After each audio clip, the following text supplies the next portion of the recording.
Ang hiwaga sa likod ng bahaghari. Sa isang maliit na baryo sa gilid ng kabundukan, nakatira si Daniel, isang tahimik na binatilyo na mahilig magpinta. Laging abala si Daniel sa mga kulay at hugis na nililikha niya sa kanyang mga canvas. Gayunpaman, may isa siyang lihim na itinatago, siya ay isang bakla.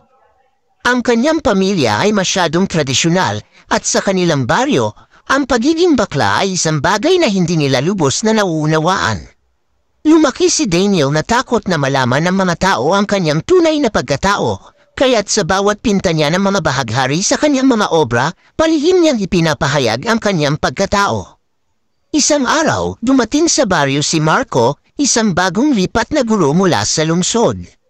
Mabilis na nakilala ni Daniel si Marco dahil pareho silang mahilig sa sining.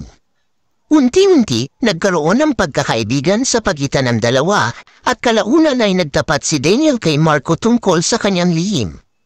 Daniel, sabi ni Marco, ang kulay ng bahaghari ay mas maganda kapag buo.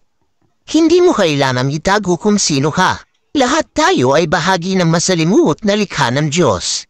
Dahil sa mga salita ni Marco, nakahanap si Daniel ng lakas ng loob upang ipakita ang kanyang tunay na sarili. Inimbitahan niya ang buong baryo sa isang exhibit ng kanyang mga obra. Doon ipinakita niya ang kanyang pinakamalaki at pinakakomplikadong pintura, isang napakagandang bahaghari na sumisimbolo ng kanyang pag-amin sa kanyang pamilya at mga kababaryo. Nagulat ang lahat, ngunit isang matandang babae ang lumapit kay Daniel.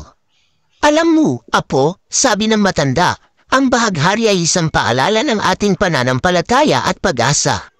Ikaw ang bahaghari sa aming buhay, isang simbolo ng pag-asa na tayo ay maaaring maging mas maligaya at mas malaya kung tatanggapin natin ang bawat isa.